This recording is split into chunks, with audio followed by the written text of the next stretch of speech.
Up today on Locked On at Texas Tech, reasons why this matchup has gotten personal for the combatants, but are the fan bases feeling the same? We check the rivalry heat index next on Locked On Texas Tech. You are Locked On Texas Tech, your daily podcast on the Texas Tech Red Raiders, part of the Locked On Podcast Network, your team every day. We're going to start this thing off right. Raider!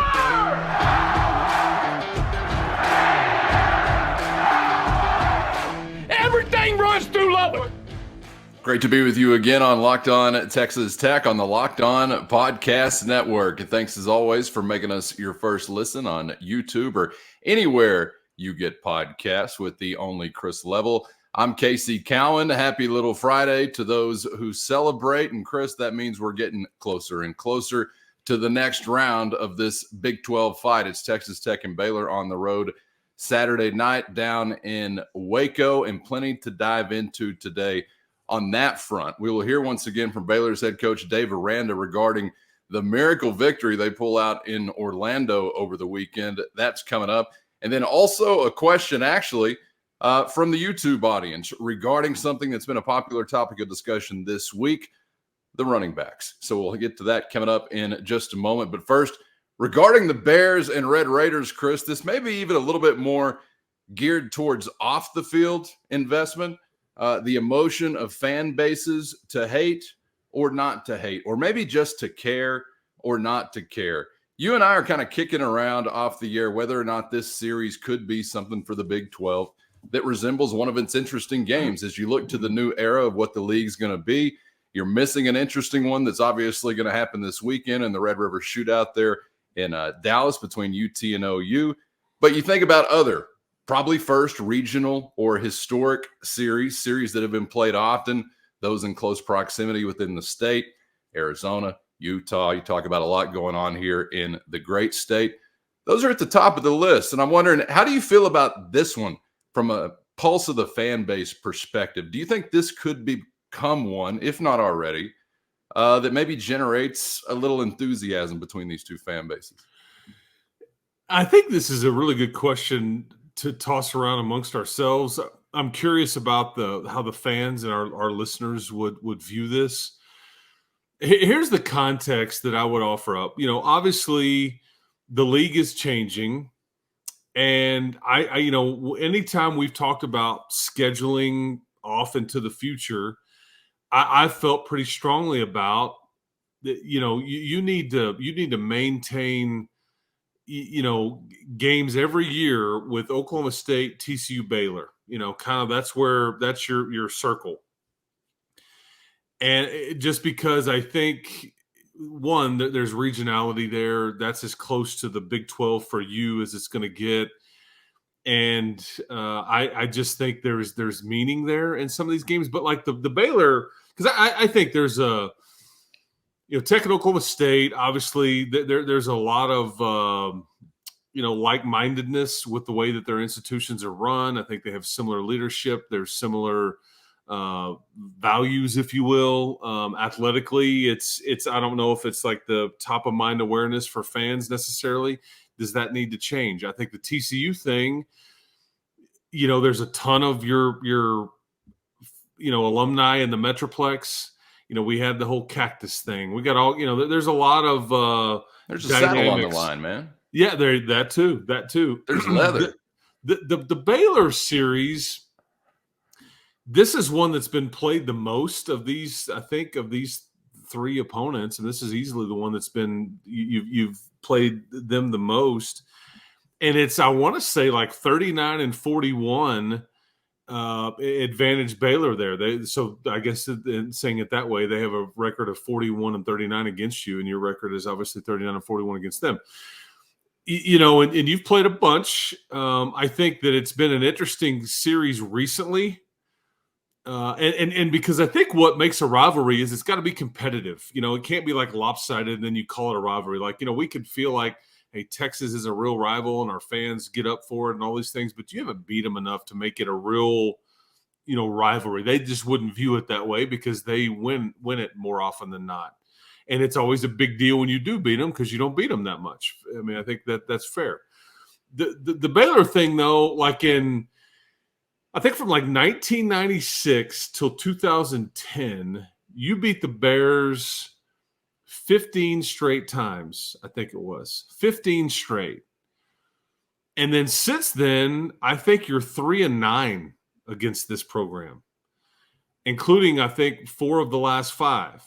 But to give them the series advantage. Yeah, exactly. They've kind of now, granted, a lot has gone on in Waco, whether you agree with it or don't agree with it. And there may be reasons why they passed you up, and a lot of things have gone on there. I'm not going to get into all that. That's for somebody else to debate all that. But they had some, like the Guy Morris's, there was some coaches there that weren't, but Bryles won. How he did it, I'll let other people debate that.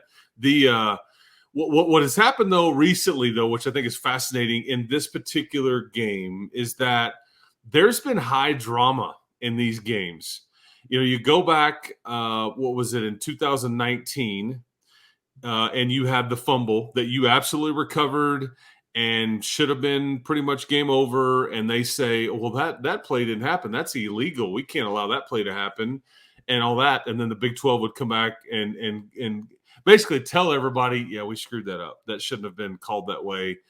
And, then I think Kirby Hocutt was like, okay, so just so we're clear, the Big 12 was let everybody know or let us know they screwed it up. We are proud of our team. And because it totally cost you a game. Right, wrong, or indifferent, this was one where you can point to the officials and go, your fault, you screwed it up, we got cheated. All that is true in this case. Then the year after, I think in Lubbock, I think that's a Jonathan Garibay kick with the last play on the line. That's Sir Roderick Thompson going down at the 1 yard line when he could have walked into the end zone, and you milk the clock where there's just 0 seconds left. Essentially, he kicks a 25-yarder, you win. High drama there. Baylor was terrible that year. Texas Tech wasn't much better. The year after that, I think Garibay misses a 53-yarder maybe in overtime or at the end of regulation to tie it, and you lose by 3. Blake Shapen starts his first game. He's still rolling, but then he would go on to win the Big 12 championship against Oklahoma State the year after. Obviously, last year it was lopsided. It was ugly. But all the while, you've hired their guy. Like you've hired their, one of their assistants, and he's hired several people from there. There's like 8 of them on your staff. James Blanchard, Brian Nance, Juice Johnson last year.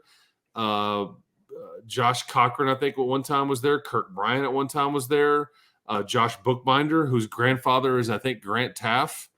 People should know that name. And then obviously Joey. There's a bunch of them. I may have missed somebody, but that's the Harrison Hanna, who's kind of like he's one of Joey's main guys. Your head strength coach came from Baylor. So I wonder if that adds a new layer to it. But the bottom line is, Cowan, I mean, do you care? Do you get ramped up for this more so than the other? Because I think the gist is you kind of need both sides to care a bit more about this one. And I just know those games in Arlington, it was mainly Tech fans selling all the tickets, and Baylor just wasn't either uninterested in it or whatever. And so I don't know. So I've talked long enough, but I'm just curious kind of the dynamics here of the back and forth here. And if this is a game that could grow, do people care? There's a lot of storylines possible here. Presently, the temperature as a fan has to be very low, I think, from the Tech perspective, mostly because there's a total lack of care on the other side. Somehow, some way, still even with some really, really successful football teams and conference hardware, Heisman Trophy, etc. They built a brand new stadium and it's 45,000. So it's the same problem you've had since the Aggies tucked tail, took their ball, went home to dive in their vault full of coins like Scrooge McDuck and, I don't know, dream about 7-5, 8-5 records that cost $10 billion. Ever since then, and essentially, I know we had some time with Texas, but you've already, referenced why. Yeah, it's fun to beat Texas, but yeah, you hate them, but it's like, what do you have to say about it all that often? In some different varieties of competition, say a baseball or basketball level, you've had more to say, but football has been very unkind to you, as it has been to everyone essentially that's gone up to Texas, maybe Oklahoma the only exception, I guess. But checking Aggie Longhorn record, they got not much more success than Texas Tech did against the Longhorns. When you talk about real beef, and generally I'd say the biggest blood feud there's ever been in the state of Texas as far as college football was Red Raiders and Aggies, because it had the competitive aspect to it as well. And they hated us so much they wouldn't even acknowledge their own hate. That's just weird and demented to begin with. But yes, that is rooted in hate. And I just hated them because, well, they're Aggies. And what else are you going to do? It's fun to beat somebody that spends $115 million more than you do. They care so much. But whether it's Texas Christian, whether it's Baylor, we're talking about private institutions, whether it's Oklahoma State, somebody you don't have a ton of history with. I mean, nobody's been throwing quarters at anybody going out of the Municipal Coliseum after a basketball game regarding Oklahoma State that I know of. You just don't have these organic things, right, in your history. So could they grow to be? Possibly. I hope they do. The conference needs games like that. BYU, Utah, you ain't manufacturing nothing there. That is. Like, you don't make something a rivalry. It just is a rivalry. So I hope for the sake of the conference, you do cook up stuff like this. I am more interested. I found out during this realignment, kind of throw something at the dartboard round we've gone through ever since the UTOU announcement. I kind of searched what I wanted as a fan, and not everybody sees it the same way. That's fine. But I thought what I valued really is regional proximity. I want to play Texas teams. I don't want to go join the Pac-12 South, et cetera. For whatever that's worth, that's what I wanted. So that's what we're going to continue to be able to do, Chris. But whether it's Houston, Texas Christian, Baylor, anybody else, you want somebody on the other side in mass to really be hurt by losses and really want to rub it in your face when they win a game. And I hope you got that from Baylor, but it's a work in progress, I guess I would say. And that'd be my prediction on the consensus from the audience, is mostly just still a work in progress. I've even heard some folks that cover the Bears suggest that, I guess, throughout the last year that somebody in the Texas Tech contingent. First, today's episode brought to you by eBay Motors, and they've got everything you need to maintain your vehicle and keep that ride or die ride alive, or elevate your car's game to the next level of performance. Whatever you're looking for, they got it at the right prices. Superchargers, roof racks, LED headlights, exhaust kits, and accessories of all kinds to fit your style, whether it's speed, power, or design you're into. eBay Motors has got you covered with over 122 million parts for your 2, 3, or 4-wheeled baby. Just head over to ebay.com/motors, where you're going to always find exactly what you're looking for, and at no risk because of eBay's guaranteed fit. Your part is guaranteed to fit just right every time, or it's your money back, keeping you burning rubber and not cash. With all the parts you need at the prices you want, it's easy to keep your ride or die ride on the road and moving your life forward at ebay.com/motors. eBay guaranteed fit, only available to U.S. customers, eligible items only. Exclusions do apply. I've even heard some folks that cover the Bears suggest that, I guess, throughout the last year that somebody in the Texas Tech contingent has kind of peacocked around on social media a bit, kind of poking at Baylor a little bit. I guess there's I don't know what that's about or what that's in reference to. Maybe there, but this one is clearly.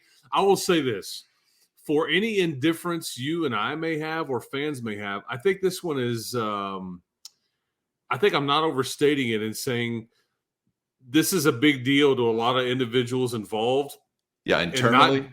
Not just because it's another game or the next game or a league game. Anytime you work somewhere and you go somewhere different, or I don't want you to leave, I want you to stay here and work here, and things are said. True. I think it becomes, don't say it. You're going to owe Dion $100 if you say it. Personal. Yeah, that's trademarked. Yeah, that's right. That's right. I can see that, man. Maybe the fans don't feel it yet, but yeah, those guys down on the sideline, there's going to be some heat. I think that's just the way it goes, man, and the way it is. I think there's I'm trying to think of a way to I think there's a lot of suggestion that there's shots fired off from this side of it, which I don't necessarily know who that is aimed at or who is suggesting that. But I think there's a lot of recruiting angst. I think that one side would tell you we anytime that Texas Tech offers somebody, Baylor just offers them the next day. Like it's just kind of they just like do those things. And then I think that there was some suggestions made about why would you go there? You can't recruit to Lubbock. And so I don't know. I don't know if there's how much of this kind of stuff is real, how much of it is hearsay. If it makes it spicier, then it makes it spicier. I'm all for spice. I'm all for Vince McMahon in the middle of the ring going, "Hey man, come to the pay-per-view. Whatever. Let's WWE this thing up." But anyway, there's a lot of ingredients here. I don't know whether it causes anybody to have more of a care factor or not, but I think like I said, there's certainly some elements there that could make this turn into it for sure.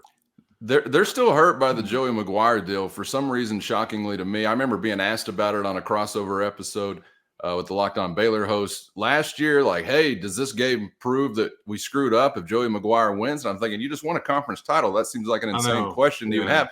And then I'm seeing this week still like YouTube video titles and whatnot in the Baylor realm out there that are still out there thinking like, this is going to prove that we really screwed up if Tech comes in and beats Baylor. I still think that's kind of a wild question, but they are sensitive to the subject. So maybe there's a little more heat cooking on the other side that I know of. And correct me if I'm wrong, if you're a fact checker or just a dweeb with more time on your hands than you got or you know what to do with.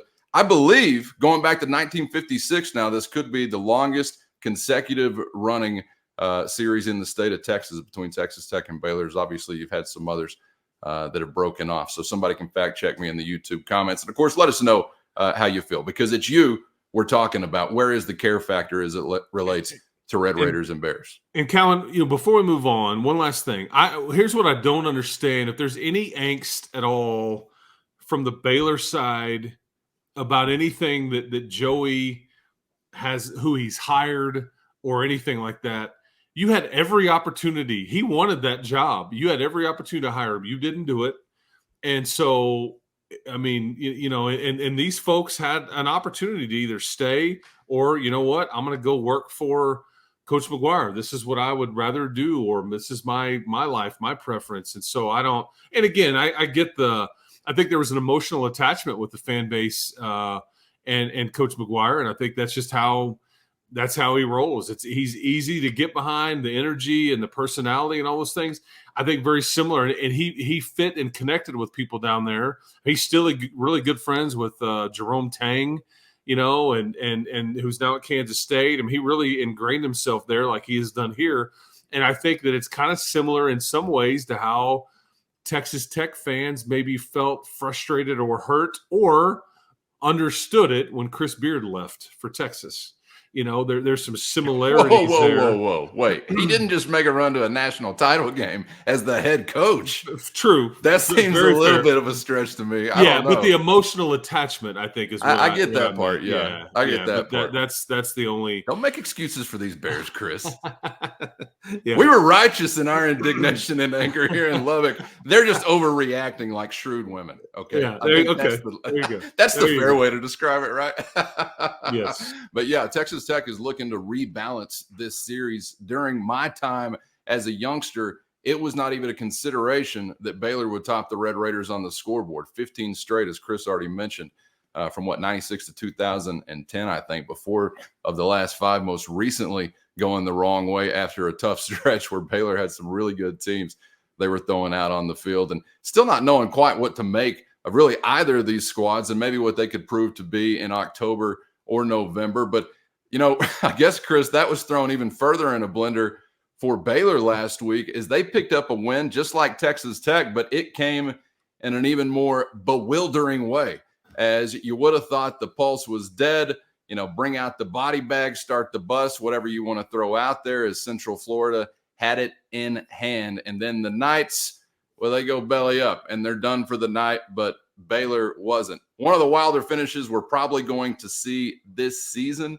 and kind of wondering what impact it might have on a team in a subsequent week. Is there a hangover? Is there added inspiration and motivation? Were they galvanized by it? Let's take a listen first to their head coach on this subject. Here's Dave Aranda.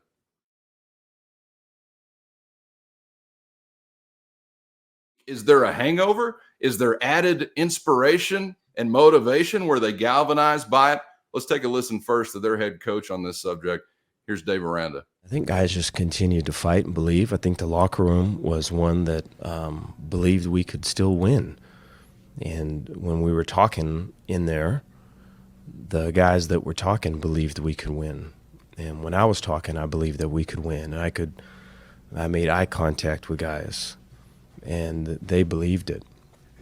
And so, games like that, I was at Hawaii and we played Utah State. Gary Anderson was the coach, and I was on the other end of that. We were up and then lost the game to Utah State, came roaring back. And I think I mentioned to y'all a couple of years ago, I was at a school, we were up on Auburn, or Auburn was up on us, and we came roaring back. Nothing quite like this one, but just being in the past, having been in games like that, there is a belief that gets transmitted to other guys that maybe were so with their belief, and then it just builds and it takes off. And so very hopeful that that's what happens here. That's what we're pushing for. UCF had to help there. There was a scoop and score on a careless turnover. I mean, there were some other things that happened, which, typically you kind of need something to break your way just because you don't have a lot of time and you need the other guy to kind of help you a little bit too. But credit to Baylor for not giving up and putting themselves in a position. And there's a couple ways to look at this. You hear the way Coach Aranda is looking at it. Okay, it finally kind of clicked, and we're hopeful we can build off of it. There was some belief there. What we've been trying to tell our kids, they got a result now and all those things. Because if you look at Baylor's year, yes, the Texas State loss at home is a bad loss. There's just no other way around it. But their other two losses are home losses to Utah and to Texas. Now, Utah did come in with their backup quarterback. That game was right there at the end of the wire, but Utah's a really good football team, and Texas is I've been told by people that have watched them in person this year that they're going to be a handful to deal with, and so there's no shame in that. Then they go get this. They beat Long Island. Well, this is a UCF team that it's easily their best win. They do it away from home, so they kind of check a box that the Red Raiders haven't yet this year. But there's the flip side to look at this thing is they were down 35-7. Right. And so there's some warts there. I think there's some discussion, some slow starts, I think, for Baylor that has kind of got people flummoxed a bit on why they come out of the gate a bit slow. They never got on track versus Texas. They just kind of never really got on track versus Utah, and it just kind of, and then I think Texas State kind of got up on them a little bit, and so this is going to be something to watch because what you're going to say if you're Dave Aranda and like it clicked, we can build on this, we got some momentum, but you were down 35-7, and there's some reasons why you were down, and so there's some, and there was a couple of injuries in this game for Baylor as well. So I don't know, but I do think you file this one away and go, because now, man, I'm telling you, man, it's hard to go against confidence and belief, but Texas Tech could be saying the same thing about themselves too, because it finally clicked.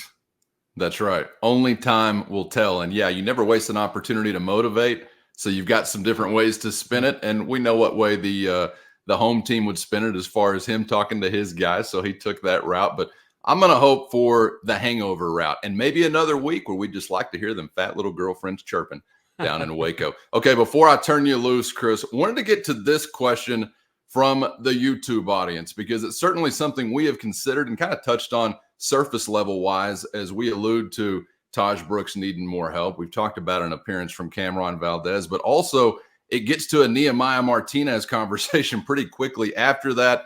And that's kind of indicative of the situation right now. So let me kick this your way and want to get your thoughts on this. This is from the YouTube comments. And our guy, I'm going to do my best with it. Kayak Yak Yak, who says, where are your young running backs at? Bryson Donnell is a redshirt freshman, Anquan Willis and Jamori Davis as true freshmen. Is there a path for any to receive carries this season? Yeah, it's kind of been MIA to a degree, but I don't know. Is that a wrong expectation to come into it with? Well, I think our question asker is on RedRaidersports.com as well. So I recognize that username. So I think I appreciate your efforts to pronounce that. I think you probably you probably nailed it right there. Okay, so there's a lot going on here. One, I hear everybody saying you want Taj to carry it more. Now we're kind of asking where are the other guys at. I think you've just gotten Cameron Valdez. Healthy, and we see now what he can do.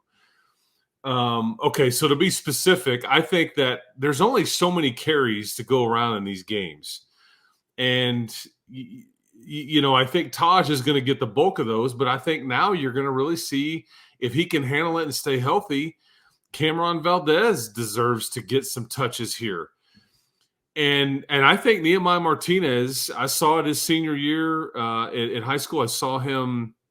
He got recruited to Air Force as a wingback, which in that option attack. And I saw him this spring because I think he actually had passed up Cameron to a certain extent in the spring as a running back. And he's just a tough, strong, competitive kid. And so to answer the question is, and Bryson Donnell is on all the special team stuff. He's a redshirt freshman, I believe. Anquan Willis and Jamori Davis are both true freshmen. I mean, Jamori Davis is about 6 foot-ish, 170. He is nowhere near ready he's learning how to play running back, first of all, and he needs a lot of muscle and all that. Anquan Willis is somebody they brought here and thought, okay, he could either be running back or a linebacker. He's been he's being given a long opportunity to learn running back, and he's got some size to him, but this trio is just nowhere near like the other three right now, and specifically the top one. And who knows, man? Jamori Davis could end up doing something different. Anquan Willis could move over and do something different. But you've got options, and help is on the way. But you don't have any of these current guys that aren't getting carries just knocking on the door. And nobody's going, what? Why are we not handing? Because, again, you either need to add weight. You don't know the playbook. You cannot pick up the blitz. You're going to get our quarterback killed. It's all of those things. I mean, these are things that even Cameron Valdez is still working through because he's just, I think, a redshirt sophomore. And he's just now kind of scratching the surface. So I just remember last year, it's like we kept hearing Cameron Valdez is like waiting in the wings. But it's like, okay, you're not going to hand it to Taj or Saradrick? I mean, like you're really gonna, see what I'm saying? There's just not that many carries to go around at this position, and so I to answer the question there, I don't see any of these folks unless there's an injury. Knock on wood, God forbid. I don't see anybody. I think it's the top three remain the top three, and these other three kind of are continuing to work at it, involved in special teams in Donnell's case or redshirting in Willis and Davis's case. So. Hopefully I answered the question there. Yeah, you've talked about before this position. If you want to get on the field, stay on the field. You got to be trustworthy in all situations, and that can be a steep hill to climb, certainly for freshmen, true or otherwise. So praying for good health for Taj Brooks and company, and hoping that we'll continue to see some of what we have seen in some recent weeks. That's not only Taj Brooks now, but with a little help from Cameron Valdez. Chris, enjoyed it as always, my man. Appreciate the time and insight, and we're going to do it for one more round to wrap up the week before we send you to Waco coming up tomorrow, so looking forward to it. Absolutely. In the morning, we'll break down. We got the coaches show coming up tonight. I'll be with Coach McGuire, Marcel Yates, who coaches the DBs, and then we'll talk to CJ Baskerville. I think his mom or grandmother wants us to refer to him as Julian Baskerville, though. So we'll get into all that, break all that down tomorrow, and then kind of look around the league and have some fun, man. But week's almost done, man. Giddy up. That's right. And subscribe on YouTube or anywhere you get podcasts so you never miss an episode. And we'll see you here for the next round on Locked On Texas Tech.